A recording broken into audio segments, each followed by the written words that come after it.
Despite not making the playoffs, the Cleveland Cavaliers were still one of the better stories of the NBA season. Darris Garland emerged as one of the best point guards in the league, Evan Mobley looks like a generational talent, and Jarrett Allen proved to be worthy of every penny of his lucrative extension. And with the return of Ricky Rubio and other vets on the roster, I'm confident that the Cavs are not only going to be a playoff caliber team, but I think that they'll also be a dangerous one out east. In this video, we'll discuss why I'm so high on the Cleveland Cavaliers, and also discuss what the hell is going on with the Colin Sexton situation. Before we begin, be sure to leave a like on the video, as each like makes a tremendous difference for the channel, and be sure to sub for more content like this.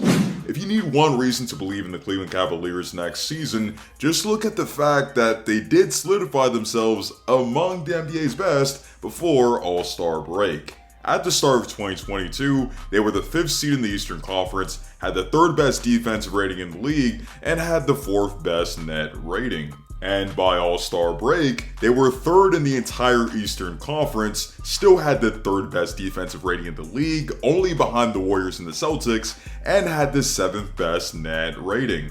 However, injuries struck the Cavs hard and played a huge reason why they limped into the play-in. Ricky Rubio, who was a much-needed presence in that backcourt, was ruled out for the rest of the season due to an ACL tear. Colin Sexton, who averaged 24 points per game in 2021, played just 11 games last season. Not only that, they lost their all-star starting center in Jarrett Allen for the last 18 games of the season due to thumb injury, missed Darris Garland for 14 games, and missed Evan Mobley for 13. But if the Cavs are healthy, they have the pieces to be a competitive team. For one of their current All-Stars is one of the most offensively gifted point guards in the league. Last season, Darris Garland became the fastest Cavs player in history to reach 300 career threes, had 29 double-doubles with 28 of those being of points and assists, averaged 25 and 10 after All-Star break, and proved to be one of the most improved players in the league. Garland's ability to pair his efficient play with his offensive skill set and playmaking makes him such a difficult player to tame.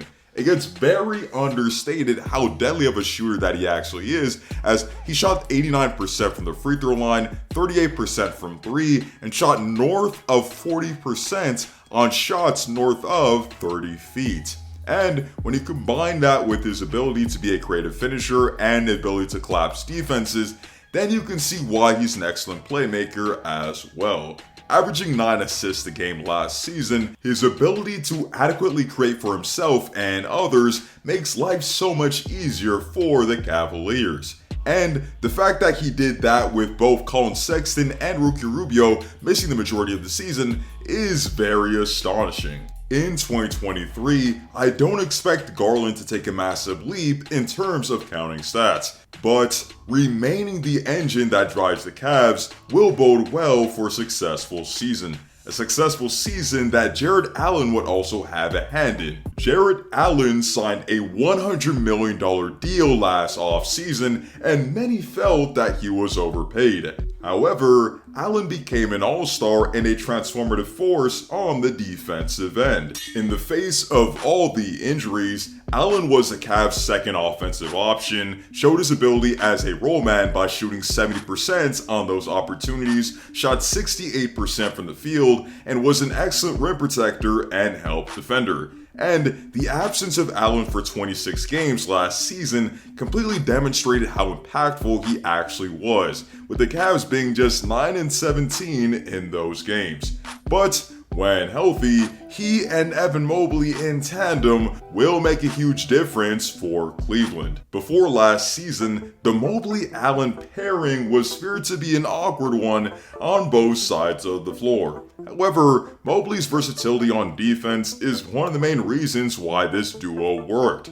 Mobley quite literally had one of the better defensive showings we've seen from a rookie, having the 11th best defensive rating in the entire league and being 11th in defensive win shares, again, in the entire league. This was a testament to him being a great help defender, his ability to recover and get great contest on shots, and his versatility that allows him to switch onto the perimeter and take on those matchups. If you ask me, that's an exceptional package for any player in the league to have, let alone a rookie with a lot of room to grow.